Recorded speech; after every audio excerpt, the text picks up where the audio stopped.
It's an Archaeodeath Interview with Professor Howard Williams and his guest. Archaeodeathlings, welcome to yet another Archaeodeath interview where I am in conversation. I think that's what it's called, where two people talk at the same time and argue with a special guest. And my special guest this time is Alex. Please introduce yourself. It's wonderful to have you here, Alex. Well, thanks for having me on, Howard. It's good to see you. Good to catch up. I'm Dr. Alex Langlands. So I'm an associate professor at Swansea University, where I do history, archaeology, and heritage.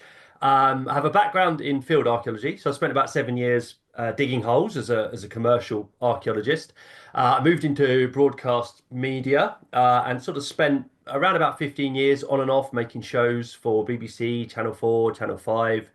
But yeah, I started 10 years, it'll be in September since I started at Swansea University. And really in that time, I've been a lecturer, a researcher. I've worked on all sorts of different projects and, I've sort of really become ensconced in the world of higher education.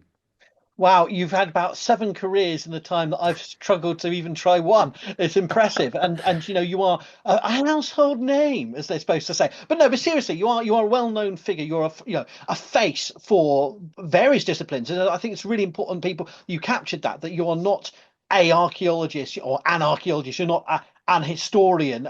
Although I think the difference seems to be whether I wear a blazer or not, whether people call me a historian or not. I've found in my few TV appearances, I suddenly see the caption come up if I'm wearing a jacket, whereas if I'm not, if I'm wearing jeans, then I'm an archaeologist. But that's just my very small impression of the world of TV. Yeah. But no, you've done so much in your career, and I'd love to get a sense of how did it all begin? How did that happen? How did you start getting into archaeology in the first place? And particularly early medieval stuff was one of the things you started off with. As a kid, I was always interested in the past. I think there's an element of escapism, because at times, my childhood, I look back, there was kind of, well, not sort of stress in there, but, I had a big family and, my sister was really poorly and, so I think I kind of escaped into the Arthurian romances and got into the past that way. And I knew when I went to university, I was really interested in the past, but I love being outside. I want to be outside all the time, really. So when the kind of idea of archaeology came up, I could be a kind of, work outside and be interested in the past. It seemed like a no-brainer to me. And, I like as well, my dad's sort of kind of a very working class family, and my dad always was a builder, and I used to sort of help out. So I like using my hands and doing stuff. So there was a kind of element of that, and that's how I got into it. And the early med thing was, like I say, there was this kind of Arthurian thing going around in my head. And then when I got to uni, actually just before I went to university, I read a fantastic book called Leslie Alcock's Arthur's Britain. And it's a sort of classic. Yes. What is great is that like all good books, they lure you with the title, and then you get in there and you find that actually Arthur's is a sort of fiction, really, of much later Yeah. period. But actually, what was going on in the fifth and sixth century was in many ways more interesting than the Arthurian romances, and that's what got me hooked. And to this day, I mean, today I've been marking essays from students who are looking at exactly the fifth, sixth, and seventh centuries, and there's a sort of heartland for me there in that material. I mean, it's brilliant. That's such a brilliant reply. And one of the most, well, there's least pretentious explanations of how people get into archaeology I've heard. Because, and I want to ram this home because I've said this before to other people, but I think it's really important for viewers and listeners who don't know, is that while I spend some of my time online and in lecture halls combating some really pernicious misinformation about the past. We all know we're part of that world. We got into archaeology either because of nostalgia, escapism, just mystery, or fiction, fantasy, and that is a starting point of our sparking our ideas. That's nothing to be snobby or dismissive about, but it is if you're 55 and that's your life, writing gobshite books about fantasy, and then it's a problem, or you're on. But as long as it's something to start with. I'm never dismissive of anyone who says, "Oh, I really like this because I read this book about something really from some science fiction and that got me thinking," or I watched. I'm never mind that, because students come to the subject from so many different angles, and I think that's so important that Exactly.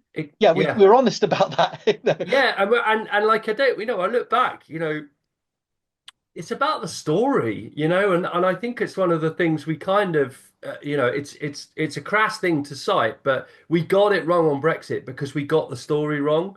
And Yeah, I know there's sort of top level politics to come straight in there, but I really see now that it is about the story. yeah. And that's what it was about when I was a kid, and it remains to this day is what is the story? How, and this is what, politicians are looking at, and especially in the States, it sometimes doesn't really come down to the stats, the No, figures, and the apparent rational common sense. yeah. It comes down to what is the narrative here? What is really going to touch people and affect change? It might seem like escapism and I was kind of running away from stuff, but I now see that what mattered to me most was how that story told. Old, isn't it? That's so important, and that stayed with you because that's what you've been doing through your career, isn't it? Whether it's in your academic research and or your TV work, I suppose, it's always about the story. Mm. It's always been about the story, and it remains so. So yeah, that's the kind of way, and I guess in a way that's how having skills as an archaeologist, I kind of got to the bit where I was recording stuff, drawing stuff, taking samples. And I think in many ways that's how I then found my way into broadcast media because I thought, you know what, how we engage wider audiences in this really comes down to how we tell the story, and that's a lot of knowledge systems work in that way. It's not about setting out an academic argument, it's about teasing out the story so that people have those moments of cognitive dissonance and moments of realization, and then take that story away with them to share.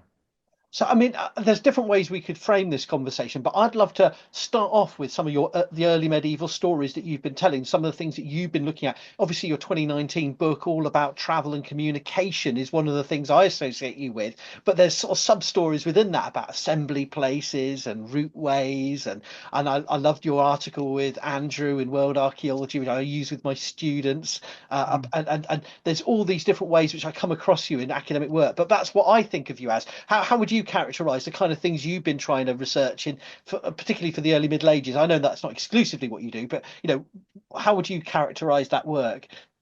Like for me, I think one of the things that's taken a while to emerge in the scholarship, and to this day, I think we struggle to get this through, is that the landscape is a document. Yeah, The landscape is a document, and I still see problems in the wider scholarship of the early medieval period, particularly coming from historians, is the ability to see that the landscape and the arrangement of space within landscapes. I'm going to get quite technical now. yeah, Okay. Space is the semiotics of space. Space is dialectical. How we create shapes, patterns, and reconfigure the landscape and the space around us can be read. yeah. It is a source of information and evidence. And I think that's really where my mind has always been, and my head is about mapping. It's about cartography in a way, but also what we would call spatial analysis. 'Cause I do a lot of geographic information system stuff with my students as well. And it's about reading space. So routeways became a really interesting thing for me, and I'm really glad to see that works like, for example, Jim Leary and Martin Bell have done some great stuff on routeways. Oscar Aldred as well, Archaeology of Movement. We spent so much time looking at settlements, looking at sites, and Yeah. actually maybe they're not as important as the movements between them, and maybe the movements between them are as informative or as influential, if you like, in the way in which societies develop and emerge, and cultures and ideas and people move around. So that was a kind of part of my thinking there, and of course specifically with the early medieval book on roads, Ancient Ways of Wessex, as I called it. Yes. We've got this vision of the Roman roads as being this really sophisticated network of roads, and actually, I never quite got to publishing it. It's sat there. There's a document sat there that's let's actually the more impactful roads in terms of the long-term development of the English landscape I could talk about are the Anglo-Saxon roads. if I may be so bold as to use that term, but the early medieval roads Yeah. within the English landscape, in many ways, have had a greater impact on where our cities and our towns are than the Roman road network. There we go. There's your That's a first. really important. That's the story. That's the story. Yeah, That's going back to what you just said. That's the yeah, soundbite of the. But yeah. these are things that are important. So there's a lot of detailed analysis going in there. There's lots of subpoints we could go into. And one of the things that I wonder, just on a theoretical level, is that I obviously, for many who come across the medieval past through literature and history, historical sources, and there's still decades after it should have long been banished, this idea that authority rests in the text um, over the material evidence. But then there's a sub hierarchy that many archaeologists perform, that evidence lies inhering in objects and monuments, but not in the space between those things. And that's another sort of prejudice that we have. If you can just get past the written sources, you can just about entertain the possibility that things might tell us shit, that we can actually learn stuff from things. But then there's another hierarchy of, oh no, but how could you possibly know what the landscape says? We have that. Is that a fair characterization, or do you think that's a bit unfair of how scholarship has approached it? I'm not saying perhaps everyone or today, but there's been a prejudice, hasn't there, against the landscape and the stories it can tell. Yeah, I know, but I think it's because sometimes we get people that are schooled in one way of knowledge production. We Yeah, produce knowledge in a certain way through text. Text, we read text, we write text, we read text, we write text. And then you all of a sudden you say, but look at space. Can't do that. Not yeah, taught to. Not taught to think, to think in terms of space. Not taught to visualize information spatially. So what you find is that actually it's quite difficult to break those silos down because we're not teaching when we teach the past. We're not teaching. I feel very definitely because we still have a predominantly a history GCSE curriculum and yeah. A levels, but we're not teaching that the past is a multimedia place, multivocal place, and that actually we need to try and understand it beyond what I call logocentric frameworks. So frameworks that basically give priority to words and text, and I think we're still living with that hangover that I can sometimes talk to historians and say, yeah, but if you look at the arrangement of this space here, these artifacts or these places cited in these documents, and look at them, there's a kind of a coherence, a social logic to this, okay, that adds an extra dimension to the textual sources, or maybe even challenges the orthodoxy of these sources. Sometimes that just doesn't go anywhere. It's just not part of the way of thinking about it. It's the So way we're taught, but also the way our institutions frame disciplines. And yeah. I know I don't want to be rude. You're in a history department. I work with historians all the time on the same corridor. Don't like any of them, of course. No, of course I love them. They're wonderful. But no, but we're all working with other disciplines. I work with geographers and others too. But my point is, we still have those frameworks and different funding bodies, different Yeah, students, and it's still, we're still hemmed in, and that doesn't work for someone like you who does landscape. yeah, it's I can find myself getting quite frustrated because it is really interesting how universities in some ways should be centers of innovation, constantly innovating, constantly at the cutting edge of technology, and yet so enslaved to disciplinary silos that have their origins in some cases in the late 19th century. Yeah. It's remarkable, and we're constantly being charged with multidisciplinary projects or interdisciplinary approaches, and yet sometimes when it comes to it, whether it's a journal article or whether you're submitting research work to the research excellence framework, so where does it sit? Where is this? Where's the scholarship? And I think I have a big problem now, less so, more so now than 10 years ago. But now I've been in the academy, so to speak, for 10 years. I have a big problem with the way that academia speaks to past academia and not to present challenges and society. It is predisposed first and foremost to say this is what people in the past wrote about, and I'm engaging with them.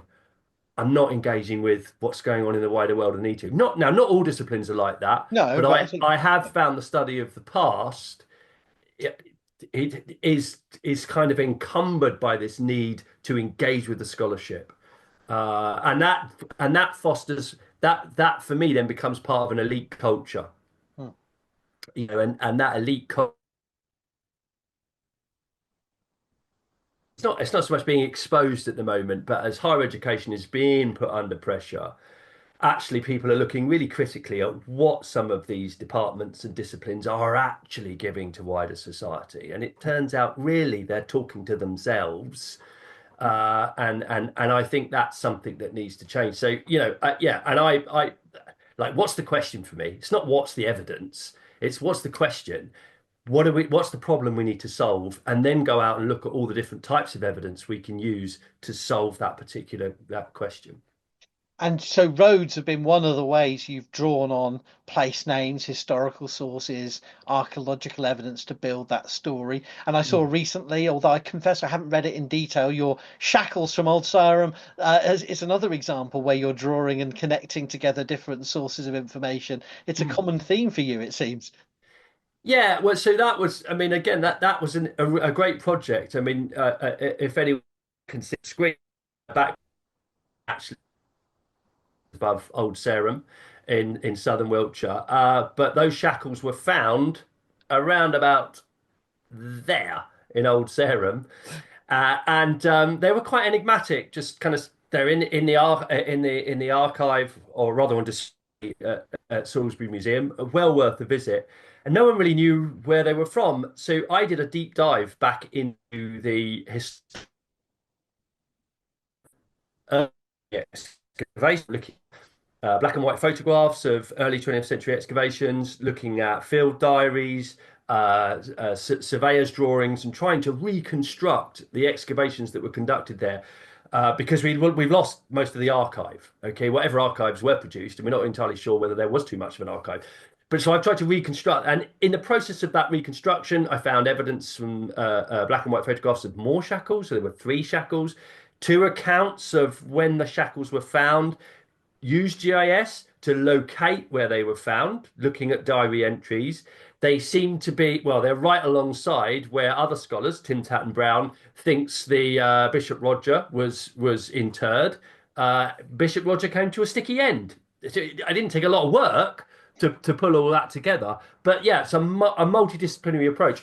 And then, of course, the really important thing is not just to say, oh, well, there we think they were associated with that, was to then try and unpack the significance of them. So there's an element of kind of sociology, anthropology. The paper then starts to move into anthropologically, what was the social function of shackling? Mm. And the idea of shaming, shaming as a device in the medieval past and to a certain extent the present day, but shaming is a really powerful tool amongst at that time. So we're thinking the anarchy amongst the sort of seigneurial power of Anglo-Norman England and France. If you could shame someone, in many ways, that was a form of social death for them. So they get a church burial, a very prestigious location, but the message is clear in that association. Yeah, yeah, yeah. I mean, the question. I mean, were they buried in shackles?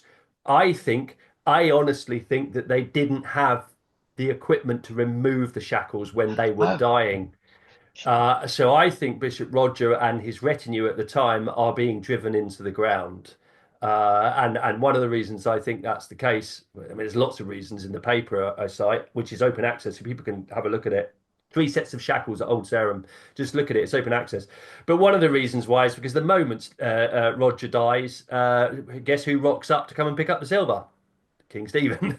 And he was broke at the time. So I think, I think there was really, and none of that's in the documentary source material. That's the thing. The archaeology there is painting a slightly different picture to the picture painted by the chronicles of the time, which all go a little bit silent on what happened to Roger. But if we look at the archaeological evidence forensically, it looks it looks a little bit more sinister than those sources would suggest. It's an old cliche, but you're telling untold stories from the material evidence that spatial, it's not just the objects, it's where they're found. Yeah, We can't time travel yet. We can't yeah. go back and see what happened, but that was a joke, everyone. We're probably not going to. But we are trying to reconstruct that aspect of events rather than just the stark entries in chronicles or casual reference. I think that's Yeah. really fascinating. I say to my students, look, if you had a criminal investigation, okay, and if you were to look at this, for example, the three sets of shackles at Old Sarum, if it was a criminal investigation, you simply would not just listen to the witness statements, No. okay? You wouldn't read the witness statements and go, right, okay, we can make a judgment call on this. You would look at the spatial arrangement. Yeah. Okay, so if it was a map of where people were making mobile phone calls, where they were, where could they have been, could they have had an alibi? The Yeah. spatial data is essential. The Oh, spatial data around where the crime was actually committed, lines of sight, all of those kind of details. Then there's the forensic archaeological data. There's the skeletal data. If there's signs of trauma. There's all that kind of stuff. And of course, when you get to the point where you pull all that evidence together, and the forensic evidence and the spatial evidence, a different story to the witness statements. Which source of evidence do you give priority? hmm. Okay, and that's one way of thinking about how we need to use interdisciplinary methods to engage with certain problems. Now, of course, the forensic evidence will give us the detail, but I'd come back to the witness statements if I was really wanting to understand motivation. Yeah. So it's how we use the different source materials That's- to address different questions. So, sort of cycling back, that very point you're making applies to your work on routeways, how we look at monuments and traces from different eras that may have still been, part of those landscapes. You can't exactly work out what people were doing on, a late Sunday in April in the year 898 or whatever. But not that precision, but you can work out the flow of the landscape, the story of the landscape by pulling on that spatial data as well. Yeah, yeah, and also landscapes tell longer stories, and sometimes, I worked in TV, and if there isn't a flashpoint, a moment of drama Yeah. involving people, how do you make a TV show about it? And I get it, it's difficult, and actually heroic poetry. I mean, you've done some stuff on Beowulf. It is all about heroes and villains and those kind of sudden flashpoints in the past. That's where you get your stories from. Landscape actually tells what we call the longue durée stories. Okay, many landscapes don't change in a way that certainly British or Western European periodization does. You know, there's been some studies, for example, of farming in the late Roman period into the early medieval period. There's actually not much change. We No, can't really see the end of Roman Britain no, when we look at the pollen that really analysis. frustrates people, but it's the way it is. Yeah, so actually for people working in the fields, it was probably a case of meet the new boss, same as the old boss. He just doesn't have a villa, and that's a sort of slightly simplistic way of looking at it, but Yeah. but actually, we look at Graham Barker's work here in Italy in the Molise Valley. He's excavating, I think, sickles from the Bronze Age, and they're incredibly similar in shape and design to the ones being used by peasants in the 1950s. Yeah, yeah. So these stories of landscape are longer, and they have to be told in a slightly different way. And I'm really passionate about that, the longevity of practice in the landscape. And we certainly have that in the British landscape. The That sort curse of, of periodization, as we always talk about, and yeah. some people, I've seen some scholars recently try to treat this as apparently, oh, did you not realize there were problems with periodization? I'm like, oh, right, but I mean, it's nice for younger scholars to come along and say the same, remind us of things, Yeah, but yeah, it's not yeah, a new problem, but we got to keep hammering it away because so much of it slips into these easy categories of Iron Age, Bronze Age. And I won't have yeah. historians have a go at me and our nonsense medieval terms, which are bollocks, because they're still working with early 19th century technological periodization. So we're all guilty of it, is my point. Yeah, we are, and like if you properly wanted to decolonize, decolonization doesn't really start with exploring colonies and colonization No, in its historical sense. no. It needs to go right to the heart of our epistemologies and the way we've constructed knowledge. So dividing up our curriculum into medieval, early modern, Hmm. and modern, these are terms that relate to a very Western way of framing the world. Yes. And actually they expose that we're still locked in to a way of thinking about the world and the past that really centers the Western world and its Yeah, achievements in yeah. inverted commas. Oh, yeah, Yes. absolutely. And so we're talking about sort of periodization and the curse of the periods, but it's a broader issue, isn't it? There's no point in saying, "Oh, I won't use the term Byzantine or I won't use the term Anglo-Saxon," but if you're still happy to use prehistory or Mm. medieval, these are all terms we need to be critical of. And when you're looking from a landscape perspective, as you are, they're less important than Yeah, those. yeah.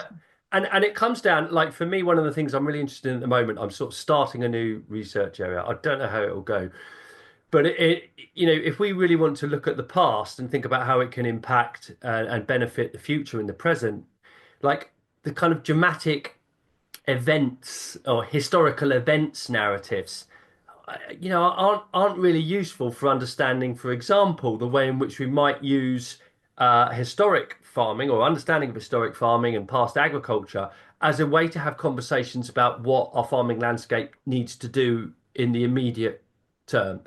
So ideas like an agricultural revolution, as if some guys marched out into the field and changed agriculture, those kind of heroic narratives, they don't really work. There wasn't a revolution in the field. Stop using the word to describe changes, long-term changes in agricultural practices, because it's not a good fit. We need to look more at we can't really have a revolution. Getting heart back in the soil isn't something that can be done like that. No. We need a longer term approach. So, in some ways, we can find ourselves encumbered by certain types of history and perceptions of history when we want to move forward and affect change in present day Yeah, society. absolutely fundly. So if we were thinking about future focused, debates, if we're rooted in, as you say, the wrong story about the English countryside or the British countryside or whatever descriptor you want to put on this island or these islands, then you've got a real problem if your story is back in the day is everything from the Neolithic to the 1960s or whatever it is, and that Yeah, or there was an agricultural revolution and suddenly within 2 years everyone was you driving combine harvesters. yeah, you know, yeah, you know, yeah. but I know that's obviously ridiculous. But the point is, yeah, you're not understanding history, and I suppose to some extent, a lot of people will have been enriched by your TV work in this regard. And I wondered if we could talk about this because that agrarian life is both very different, but also has shared continuities across many different periods of our prehistoric and historic timeline. So, I mean, do you feel that your work do you have a sense looking back on it on the many TV and obviously your the farm based programs, do you feel that they enrich people's popular understanding, or do you feel we're still back in those old myths and stories despite all the things you say to people? I know I am fiercely proud of the farm programs, and I've Yeah. got you. I can see them now. I'm looking up at them. I've got Victorian Farm, Edwardian Farm, and Wartime Farm. The Yes. books on the shelf, and I did Tales from the Green Valley before, which was the first show I made, and I just loved it. It was just like my calling in the sense that I love being outside. I love the past, but I love the practical elements of it, and thinking less about ditches in the early medieval period and actually digging them and understanding their function. And I got a window into the past, which I can't put in an academic journal and publish. No. But experientially, it gave me a body of knowledge that has been incredibly enriching. But like I say, the academy does not allow for that kind of knowledge to get to recognize, or doesn't recognize that kind of knowledge. But I don't go a week without getting someone contact me about those shows. I mean, these are 20 years ago, Howard, and people contact me and said, "Oh, we love those shows. We want to go." And now their kids are watching them. I'm sitting down watching these things. I watched it as a kid. I'm now sitting down with my kids. So I'm really really proud of that. And you know what? One of the things I'm proud of is that those shows were made from the bottom up. We were archaeologists, so we didn't go out into the field saying this is what the documentary source materials tells us is Yeah. important about British agriculture at the time. We told it from the bottom up. Like we found this thing, we used this thing to do this process, and we created this, and this is what life was like. And then we would bring in the grand narratives, if you like. So they were kind of what I call object-based narratives. They were kind of archaeological shows in many ways and experiential shows, and I'm incredibly proud of them. It doesn't mean they weren't without their problems. If we were to make a program about Victorian farming, really, or Victorian food consumption, obviously we'd be looking at the four corners of the planet and the way the British Empire was conducting itself in the colonies and the way it was treating people in the colonies.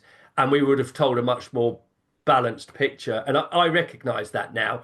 We paint quite a romantic picture of farming at the time. But if the program was really about food production, we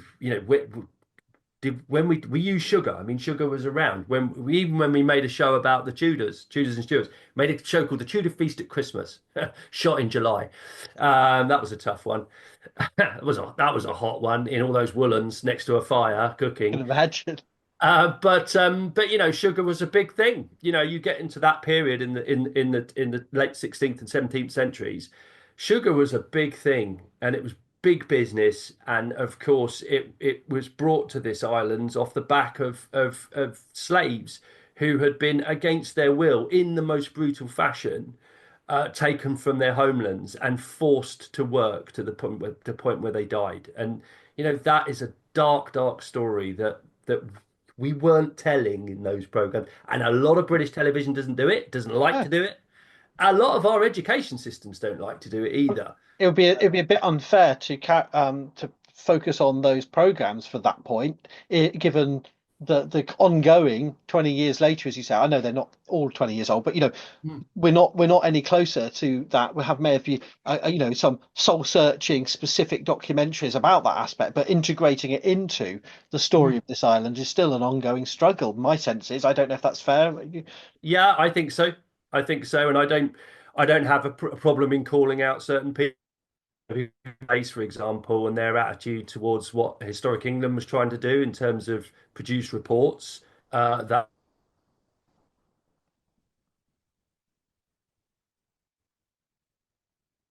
Are you frozen again? Oh about no. where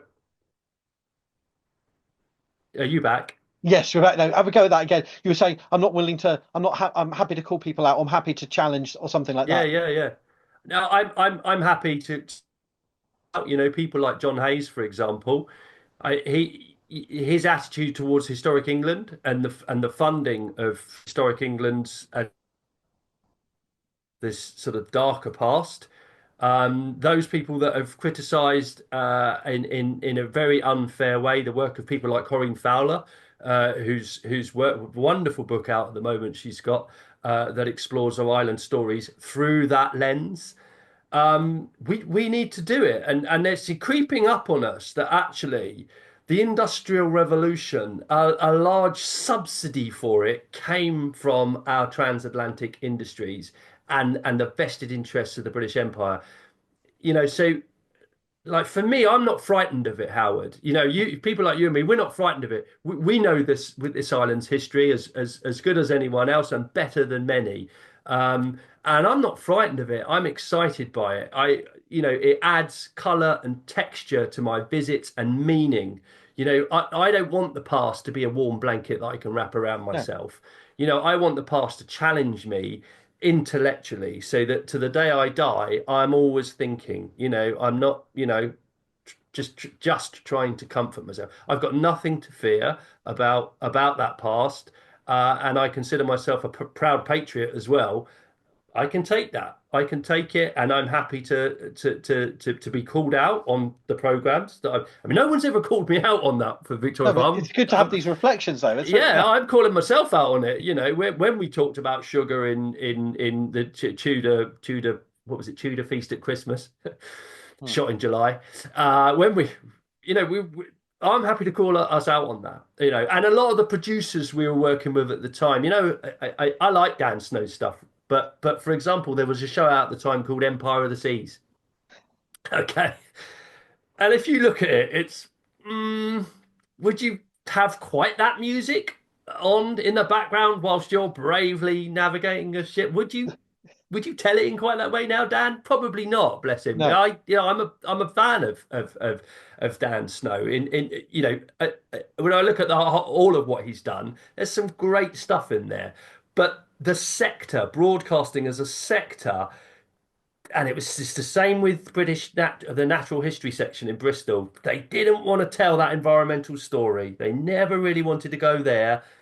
Is it too little, too late? I don't know, but it's still, like you say, a battle that we have to have and own and be brave. But it's difficult. You've been on the sharp end of some of the kind of comments that are out I there. don't mind the comments so much as long as they're actually based on things I've actually said. What I've always objected to in these discourses is when I am not simply slightly misquoted, but I'm completely grotesquely mischaracterized to serve an agenda that I may actually agree with. But Mm, but that's, I suppose that's the problem when it becomes to the point where, like if I looked at 5 minutes of somebody's content on TV or 5 minutes of their publications, and none of this actually revolved around actually reading anything I'd written. If someone said Williams 2025 says da da da, and that's wrong because of here, and it's biased in mm. this way. Yeah, all right, but no one. No, I object to when it's so superficial. They're not engaging with what we're trying to have Yeah. a conversation about. So that's my only personal irking point, is when it's about gross mischaracterization. About the actual topics, about how we actually do this history, I think we should all be on the same page, not necessarily with exactly what we think happened and how we should tell it, but in terms of being open to these conversations, Mm. and to realize that we are screwing up all the time, and that shouldn't be something we should be ashamed of. We should be going, well, how do we do it better? How do we move this Yeah, forward? yeah. Okay, so if that book I wrote, or that article I wrote, or that 5 seconds soundbite on a social media post is giving the wrong impression, what do we say now? And as long as people are willing to sort of say slightly more than, well, that's wrong, and actually tell me what I could do differently, I'm more than Yeah, happy. yeah. So I look back at my publications, and there's things that I've critiqued, like you've just done there. I've gone, well, this is all wrong, isn't it? And I talk to my students, I say, but no, but then my students go, well, so you've been critiqued on this rigorously. I said, no, I don't know anyone that's actually done that critique, but I would critique it in this way. Yeah, And I think we yeah. should all be doing that with our work. And I think that's very healthy. And but it comes to contentious topics, though, and reputations on the line, some people can get very, very defensive. But I think the point is we should be engaging with this broader conversation, as long as Mm. people are actually talking about the things we've actually said and spoken about, rather than some gross Yeah, mischaracterization of yeah, things we yeah. never actually said in the first place. That's where I get a little bit irked. But beyond that, I think this is really healthy territory. The British landscape, if you want to call it that, the landscape of the islands is the canvas, as you say, the semiotic space in which we've got to have these conversations, whether we're talking about, and this is where I think some people get annoyed, because you've got a range from talking about something that happened literally 20 years ago right the way back to the Paleolithic. I don't have the Mm. expertise for it all,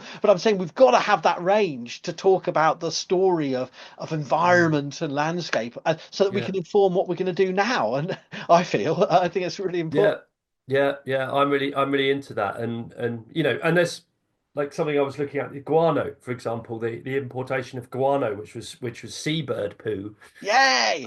in the 19th century. Now it all seems fairly innocuous. The British Empire, we were shipping this stuff over, and it basically made up for the fact that we were taking nutrients out of the soil and we weren't putting them back in. So let's get some guano. Where's there some guano? Other side of the planet.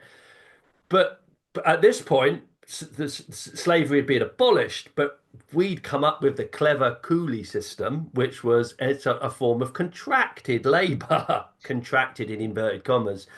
And that was brutal, absolutely brutal. But how it changed the British landscape and attitudes in British farming to artificial fertilizers is a radical, radical change to the production of food in the British landscape. I mean, really radical. And at its heart, it was made possible by slave labor. And that's on the other side of the planet. And it would seem really easy to disconnect those two things. Yeah. Okay. Oh, that's not part of that. I'm looking out on this beautiful, wonderful patchwork quilt of fields, iconic English landscape. Wonderful hedgerows. Aren't hedgerows wonderful? Oh, yeah. Well, are hedgerows wonderful? I don't know. Because actually I leave to hedgerows, you. I defer to you. hedgerows allowed us to actually maximise the use of guano, and to pen animals in such a way and to bring on certain types of crops to feed livestock so that we could produce beef. So there is a direct link between our diet in the 19th century and the diet we've gone on to have, roast beef on a Sunday, okay, and a coolie labour system, a form of contracted slavery, really, on the other side of the planet in the 1840s and 1850s, through to the 1860s. Okay, so what I'm not trying to tear down the wonderful English landscape, this iconic English landscape. I just want it to be even more meaningful than it already is. Honest, clear, rich in Yeah, story, and exactly. fantastic. And so you've gone through, you've played this. You've already sort of hinted at this kind of your frustration with academia. Did you have frustrations with the TV world itself as well? Because I mean, did it just run its course and you've moved on or got bored, or did you feel you'd done all you needed to do, or did you feel there were issues there as well with perhaps things that we can't say and do? No, I mean I've got nothing to hide about it really. I mean I got to the stage where I get bored. I do get bored. And I think British TV has just gone like it was a lot about formats. It's a Yeah, lot about competitions and judges and personal stories and it like I could have gone. I had invitations to go and work in production companies, and I declined them because really I want to study the past, and that really is me. And it was a combination of COVID coming along, and I was making a great show for Channel 5, digging up Britain's past with Raksha Dave. I'd done a series with Helen Skelton before, series one, and it was really popular. Hey, guess what? Put good, quite old-fashioned archaeology on the box. yeah. It gets the viewers. We were getting over 1 million viewers for at least one episode of the series. So we were kind of on, but COVID came along and all the archaeological sites were cancelled. And I looked down and I saw a little 5-year-old and a little 3-year-old, and I have absolutely no regrets about the fact that I decided I wanted to be a dad. I wanted to be there in the morning, making breakfast, getting them dressed, taking them to school, doing the clubs, packed lunches. That and I have no regrets about that. I didn't. I remember one time I was getting on a train and the filming. And I thought I don't really want to do this. And thanks to Swansea University, I have a job there, and I'm lucky. So I had a salary. So Yeah. and I needed to give my wife a chance as well to build her career. So for me, it became a bit of a deal breaker. But at the same time, at the end of the day, it's British television's changing. You need better representation in British television. You probably don't need a kind of white man, white straight guy with balding with buck teeth. It's not. And there's probably a lot more talented people out there. So at the end of the day, it kind of that's kind of how it came to an end. It's very natural. Kind of, I moved on, and TV did. But yeah, a dad is the thing. And now they're getting to the age where they're sort of doing they're not here at the moment, which is why we're struggling for bandwidth. I don't know why, because normally I'm fighting with them. But they're not here now, and I feel a bit freer, and I'm starting to think a little bit creatively now. Like, okay, what you do some great stuff on social media and different Thank you. platforms, and I'm just wondering whether there's something there for me to do, and also working with my students in that regard. It's one thing I teaching them think to write an essay, okay, but actually teaching them to write an essay and then convert that into something that is punchy, is powerful, is impactful, and grows their career and their position. I'm quite, I'm passionate about my students. I really am, about young people and having the confidence to go into these disciplines and knowing that they are the transferable skills that you can have from studying the past and the importance of the past, the importance of stories and being able to tell stories. I'm really passionate about that as well. So, I'm kind of in a good place at the moment in terms of thinking, right, what's next? fantastic. I mean, there's so much more we could talk about, and I know you've been working on issues to do with heritage and broader issues of place. I mean, can we perhaps reflect on that before closing? Is there anything you've been working on you be able to tell us about your work in Welsh landscapes or broader issues? Yeah. Well, when I came to Swansea, my wife's from Wales, so I'd been coming down here for quite some time, actually since about 2003, 4, So I was quite familiar with the turf. And when the job came up at Swansea, it seemed an obvious thing to do because my wife's family's here, and I'm a family man really. And when I got here, like I just thought there is a huge opportunity here with the sort of industrial landscape. Yeah. Oh, Uh, yeah. and to be honest, I was in that place where I was probably thinking a lot of academics will be like, this is my thing.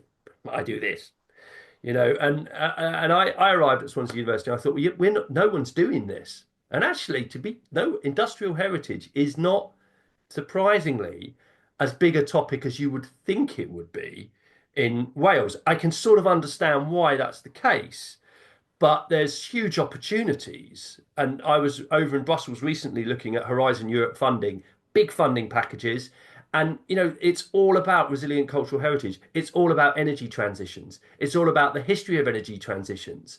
That's what they're looking at. So, if we could mobilise in South Wales, we could really lead there because we have a very long tradition here in South Wales of industry and the impact of industry on landscape and communities and societies in a multifaceted way. So I saw that and I thought I kind of got a bit into that, and I did some National Lottery Heritage funded projects, and I got some AHRC money, Arts and Humanities Research Council money recently, to work around heritage, communities, placemaking. I think our conservation principles that largely were drawn up in the late 19th and 20th centuries, like what we protect and why, Yeah. Yeah. I think they're outdated. Yeah. I don't think they work for Wales. I don't think they work for a country and Britain more broadly. They were devised in an age of plenty. They were devised to legitimize certain narratives. And I think we need to take a really hard look at our conservation principles. And we're talking about things like adaptive release at the moment. How do we actually let some monuments go? What do we do? I think we really need to open that conversation up. But I'm 100% convinced that the only way heritage continues to have a function in society is if we really index it tightly to the communities that it needs to serve. And it's Yeah. not doing that at the moment. So that I've done some research work on that. Again, that's all available, open access. I published an article in Studia Vernacula, which is international craft journal on this, making cultural heritage and including communities more, and in how heritage is conserved, maintained, is putting the making in placemaking. And again, it's that physical, tangible connection to the past that I'm really interested in.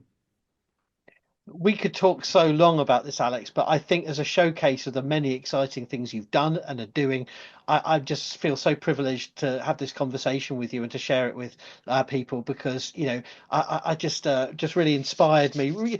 These conversations just remind me why I'm interested in this stuff, and I feel I'm still learning so much as well. It's really cheered me up as well. Well, yeah, beyond it's everything great. else. It's great to chat. I have to say, I really enjoyed. I met you years ago. Full disclosure to your audience, I met you years ago in about 2000, That was it, I think. Yeah. and we were excavating a Bronze Age barrow which had a secondary interment, an Anglo-Saxon princess of the 7th century.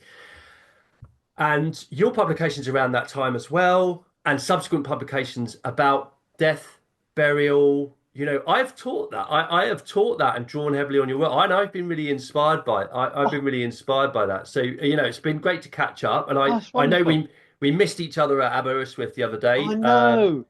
But all I would say is if you're ever coming down to Swansea, ever want to come down to Swansea, do please drop me a line and we I can will do. I will carry on do. the conversation, perhaps over a beer or two. Beer has to feature. I will do, mate. And thank you so much for talking to us. And we'll put a link in the links in the description to those key publications so people can follow up and read some more stuff, because these videos are the entry point. That's why we want to do them. And just thank you so much, mate. It's been really great. Yeah, it's been great, Howard. You take care. Follow Archaeodeath on YouTube, TikTok, WordPress, and a host of other social media.